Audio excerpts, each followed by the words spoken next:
Hello and welcome back to The Lion's Den. I'm your host, as always, Matt, and let's just jump straight into it. So, to begin with, why are Switch games so damn expensive? It just seems honestly a little unfair.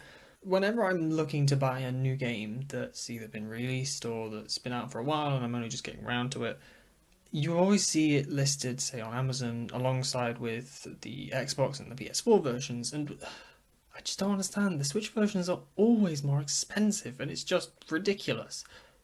And the thing I find as well is those prices don't drop at all. So over the lifetime of a game for any Nintendo system, in fact, it tends to just stay at whatever the start price was, and then never goes down. It only ever changes price if it's on sale, and that's just a little unfair, personally. But the other thing I suppose as well is there's this difference between physical and digital, and I had this very weird experience back end of last year. I bought 51 worldwide Clubhouse games, whatever the dip it's called. You can probably figure it out. It's that one that's got tons of different board games and card games and little things that you can play. So I thought, oh, this would be a good idea for a sort of New Year's Eve party with my family at home. We can play some games, waste some time, see how things go. And for some reason, it was like £8 more expensive to get it digitally on the eShop than it was to buy it physically, which made no sense. So there's that. I mean, personally, myself as well, I quite like having physical games. Obviously, there are some games that you can only get digitally, and that's fine. I tend to find that the digital games I have are ones that end up being short time wasters. So rhythm games, for example, things you can sort of pick up and play for 10, 20 minutes and put down. Whereas the big stuff that I want to sit down for hours and put a ton of the time into, that's what I'll get physically. Speaking of physical games, I'm trying to hunt down a copy of No Straight Roads that came out 2020, I think, so last year. The year that everyone wishes we could forget. I've been listening a lot to the music from that game just because I've been introduced to it by so many of my friends because they know that I love rhythm games. That's a whole other contention for me with No Straight Roads, but the problem is I want to play it. I've been lulled into the craze and the desire for it, but I can't even find stock for it. And currently, it's not even available on Amazon, and everywhere else doesn't seem to have stock either. So that's awkward as. Oh, my contention with it being a quote rhythm game, it's not. It's more like a fighting game to music, if that makes sense. What I conceive as traditional rhythm games are things that have tight controls that you have to execute perfectly in time to the music, which is quite broad.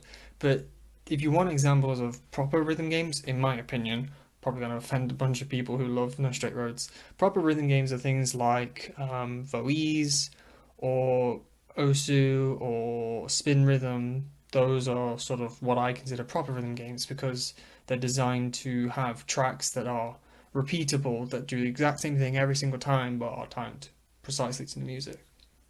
But moving on from that contentious point, let's discuss guitars once more because I'm getting to that point where I want to do stuff about my guitar situation. So currently I have two guitars. I have an acoustic and an electric. I believe it's an Ibanez acoustic and a Epiphone Les Paul style electric guitar, and they're both great. They're sort of beginner intermediate level instruments. They're not high end by any stretch of the imagination, but they're also not really mid range guitars that are sort of around the £700 to £1,000 range. But I do want more personally. So for my sort of collection, I'd like to add a Telecaster of some form, preferably in teal, because I love teal. Teal is my favourite colour.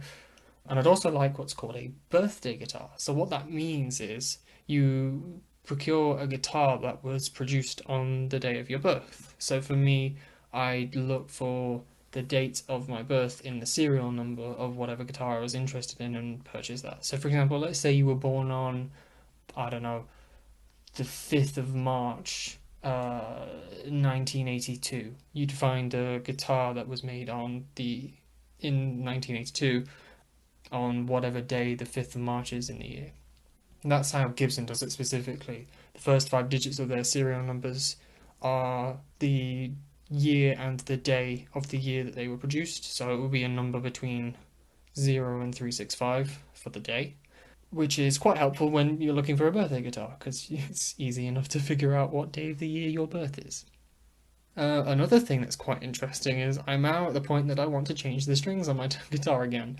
So, full confession here, I had never changed the strings on my guitar until last year because pretty much lockdown forced my hand. I generally went to get my strings changed at a shop, a place that I've been to many times before that I know semi personally. They're great. They do really fair pricing. It's where I bought many of my guitars before, and they do a pretty cheap service for switching new strings. So I'd just go there and be like, "Hi, can you put some new strings on my guitar?" But lockdown obviously meant I couldn't go to a physical store to ask them to do that. So I ordered all the stuff online, which really all you need is some wire cutters, some pliers, which I already have at home, a set of strings, and if you want some conditioning oil for the fretboard, which I did buy, and honestly, highly recommend buying some finishing oil for the fretboard, like lemon oil, that's what I got. Yeah, I was very nervous about it, honestly. I was very nervous about changing the strings because I didn't want to screw anything up or damage the guitar in any way. Because there'd be no ways for me to get a new guitar if I did, if something did go wrong. But yeah, it went surprisingly smoothly. It's honestly really easy to change strings on a guitar. So if you are a new guitarist and you haven't done it yet, just do it. I know that's kind of stupid to say, but it's just you just gonna have to get past that sort of apprehension of doing something wrong and damaging your guitar because you won't. It's really probably quite difficult to mess up changing strings. So yeah, the funny thing was is when I was changing them, I was getting really nervous that I was screwing up the intonation and the setup of the guitar. So I was getting really nervous towards the end when I was putting on the final strings that I managed to then cut a nice big slit in my finger because I grazed the exposed end of one of the strings. So that was fun, just really trying not to bleed over my guitar whilst finishing putting on the strings. It has been about 5 months or so since I last put strings on my guitar, so I'm kind of getting that itch to do it again because new strings make a guitar just sound so much better, and you really like want to play it more because it sounds so good and your ears are just loving life. I suppose I'm fortunate as well that my guitars are quite simple. How you string them up is rather straightforward. I've seen some guitars that have crazy setups for how you're supposed to wire them with the strings, so that helps. Right. I suppose it's time for the gaming segment, as I'm gonna probably call it from now on, because I seem to always come back to just talking about video games for no reason. So, I dived back into the world of the stalk market. And no, you didn't hear that wrong, I said stalk. In Animal Crossing's New Horizon, as you may be aware, and I think in previous installments as well, you can buy turnips on a Sunday for a certain price per amount of turnip. And then in the week, the prices that you can then sell them fluctuates. There's tons of online resources that tell you the patterns and everything, and I decided to jump back into that because I need to make some money. I'm running out from spending it all. And this week has been honestly quite disappointing. Today was the last day that it could have turned around, and it didn't. I'm on a decreasing pattern. So what that means is from the start of the week, they say, okay, we'll buy your turnips for 98 a piece. And then as the week goes on, that price decreases and decreases and decreases and never gets any higher than what it originally started at the week. And obviously, that first value that it was on Monday was less than what I paid on Sunday, meaning I was losing money, which is not good. So either I'm going to have to bite the bullet and just sell, or hope that somebody else I know can dig me out of the gutter and let me sell them on their island. So we'll see how that goes. But hopefully, the good thing is that because I've had a decreasing pattern this week, next week I should have either a small spike or a big spike, meaning I'll make a decent amount of money, a decent amount of profit. But we'll see. But yeah, I've managed to ramble on way too much about guitars, so I'm over the 10-minute mark. I think we will end it there.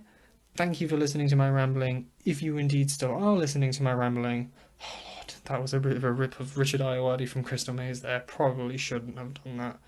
Anywho, see you all next week. Bye.